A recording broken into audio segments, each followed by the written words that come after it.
देशातील बाजारात तुरीचे भाव वाढल्यानंतर हे भाव कमी करण्यासाठी मोझांबिकमधील निर्यातदारांनी निर्यात वाढवावी यासाठी भारतानं दबाव वाढवला होता। त्यामुळे झालं असं की मोझांबिकमधील निर्यातदारांनी तेथील कोर्टामध्ये धाव घेतली। मोझांबिकमधील कोर्टानं भारताला जबरी धक्का देत तेथील निर्यातदारांच्या बाजूने निकाल दिला। पण या निकालामुळे आफ्रिकेतील इतर देशातील तुरीचे भाव सुद्धा वाढले होते। मग आता तुम्ही म्हणाल की मोझांबिकमधील कोर्टाचा निकाल आणि आफ्रिकेतील इतर देशातील तुरीचे भाव यांचा नेमका संबंध काय? तसंच भारताच्या तुरीचा हा मुद्दा मोझांबिकच्या कोर्टात नेमका पोहोचला कसा आणि येथील कोर्टानं नेमका निकाल काय दिला की ज्याचे सगळे परिणाम असे आपल्याला दिसून येत आहेत। या सगळ्याच प्रश्नांवर आता आपण चर्चा करणार आहोत। नमस्कार, मी अनिल जाधव, तुम्ही बघताय आपलं ॲग्रोवन। तर त्याचं झालं असं की भारतानं आपली गरज पूर्ण करण्यासाठी मोझांबिकसह इतर काही देशांसोबत आयातीचे करार केले। मोझांबिक सोबत आपण जे करार केले ते वर्षाला 2 लाख टन तूर आयातीचे आहेत। म्हणजेच मोझांबिक आपल्याला दरवर्षी 2 लाख टन तूर पुरवणार। पण यंदाचं चित्र काहीसं उलट आहे। भारताला मोठ्या प्रमाणात तुरीची गरज भासणार आहे, कारण बाजारात पुरवठा कमी आहे, उत्पादन सुद्धा कमी आहे। त्यामुळे देशात भाव वाढले। त्यामुळे तुरीचे भाव कमी करण्यासाठी भारत सरकारनं आयात वाढवण्याचा निर्णय घेतला आणि नेमकं ह्याच काळामध्ये मोझांबिकमध्ये तुरीची उपलब्धता होती। मोझांबिकमधील निर्यातदारांनी जास्तीत जास्त तूर निर्यात करावी यासाठी भारतानं प्रयत्न सुरू केले। पण मोझांबिकमधील निर्यातदार भारताची जी काही अडचण निर्माण झाली, ज्यामुळे जे भाव वाढले, त्या भाववाढीचा फायदा घेण्याचा एक निर्णय घेतला। तसं त्यांनी प्रयत्न सुद्धा केला। त्यामुळे भारताला त्यांनी निर्यात कमी केली। त्यामुळे झालं असं की भारतानं वेगवेगळ्या बाजूनं त्यांच्यावर दबाव वाढवायला सुरुवात केली। मोझांबिकच्या सरकारसोबत सुद्धा चर्चा केली, पण त्याचा फारसा परिणाम झाला नव्हता।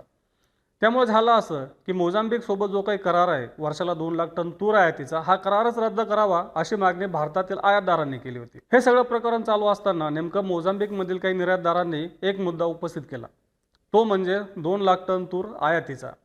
म्हणजे मोझांबिक आणि भारत यांच्यामध्ये एक करार झाला। त्या करारानुसार मोझांबिक भारताला वर्षाला 2 लाख टन तूर निर्यात करेल आणि ही 2 लाख टन तूर मोझांबिकनं भारताला दिली आहे।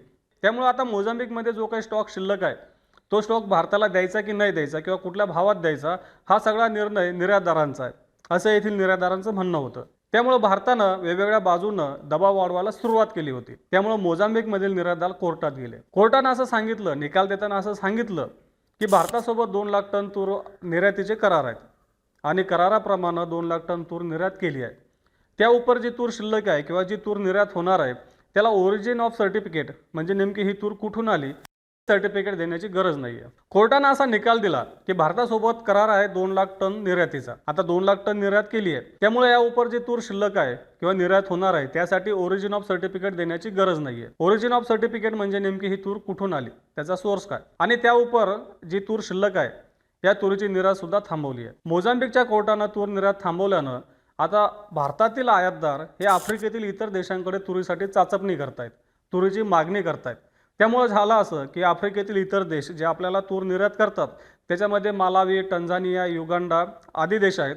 या देशांमधील तुरीचे भाव सुद्धा क्विंटल मागं 200 ते 300 रुपयांनी वाढले होते। हा सगळा खेळ मोझांबिकच्या कोर्टाच्या निकालानंतर सुरू झाला, म्हणजेच तुरीचे भाव वाढले होते। आता आफ्रिकेतून जी तूर आपल्याकडे आयात होते, त्या तुरीचा सरासरी भाव जर आपण पाहिला तर तो 8,000 ते 9,000 रुपयांच्या दरम्यान दिसतो। आता देशातली जर आपण परिस्थिती पाहिली तर देशातील तूर पिकाला यंदा मोठ्या प्रमाणात फटका बसलाय। महाराष्ट्र आणि कर्नाटक या 2 महत्त्वाच्या तूर उत्पादक राज्यांबद्दल जर बोलायचं झालं तर 26 नोव्हेंबर पासून जो काही पाऊस पडला, त्या पावसाचा फटका महाराष्ट्रातील आणि कर्नाटकातील पिकाला यापूर्वीच बसलेला आहे। तो असा बसला की फुलगळ मोठ्या प्रमाणात झाली, पिकाचं सुद्धा मोठ्या प्रमाणात नुकसान झालं, पीक आडवं झालं। कर्नाटकमध्ये कमी अधिक प्रमाणात मागच्या काही दिवसांमध्ये नुकसान झालंच होतं। हे कमी की काय तर कर्नाटकमध्ये मागच्या 2 दिवसांपासून मोठ्या प्रमाणात जोराचे वारे वाहत आहेत आणि जोरदार पाऊस सुद्धा पडतोय।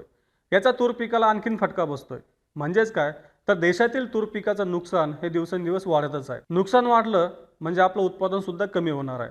म्हणजेच आपल्या देशामध्ये मागणीच्या तुलनेत तुरीचा पुरवठा हा खूप कमी प्रमाणात होणार आहे। आपण जर देशातील बाजाराचा आढावा घेतला तर असं दिसतं की बाजारामध्ये सध्या तुरीला 9,000 ते 11,000 रुपयांच्या दरम्यान भाव मिळतोय। आता पुढच्या काळामध्ये आपल्याला माल सुद्धा कमी येणार आहे। पुढच्या महिना दीड महिन्यात आपला नवीन माल बाजारात येईल, जुन्या मालाचा स्टॉक सुद्धा कमी आहे। त्यामुळे तूर बाजारातील ही तेजी कायम राहण्याची शक्यता आहे। म्यानमारमधून होणारे आयात आणि देशातील उत्पादन ह्या दोन्ही गोष्टींचा बाजारावर काही प्रमाणात आपल्याला दबाव दिसू शकतो, पण दरात फार मोठी नरमाई येईल याची शक्यता नाही आहे, कारण तूर मागणी आणि पुरवठ्याचं गणित हे तफावतीचं आहे। त्यामुळे शेतकऱ्यांना सुद्धा यंदा तुरीसाठी 10,000 रुपयांचा भाव साधता येईल, म्हणजे 10,000 रुपये भावानं आपली तूर विकता येईल। त्यासाठी आपल्या शेतकऱ्यांनी तूर बाजारामध्ये हे जे काही घटक आहे, ही जे काही परिस्थिती आहे, ह्या ज्या काही घडामोडी घडतायत त्याकडे लक्ष देणं गरजेचं आहे। तूर बाजारात या पुढच्या काळामध्ये सुद्धा ज्या काही घडामोडी घडतील आणि त्याचा आपल्या बाजारावर काय परिणाम होऊ शकतो याची माहिती आम्ही तुमच्यापर्यंत पोहोचतच राहू। रोज सायंकाळी 8 वाजता मार्केट इंटेलिजन्स या सेगमेंटमधून आपण विविध शेतीमालाच्या बाजारभावाचा आढावा घेत असतो. त्यासाठी आपल्या ॲग्रोवनच्या चॅनलला नक्की सबस्क्राईब करा आणि हा व्हिडिओ जास्तीत जास्त शेतकऱ्यांपर्यंत पोहोचवण्यासाठी लाईक आणि शेअर करायला विसरू नका.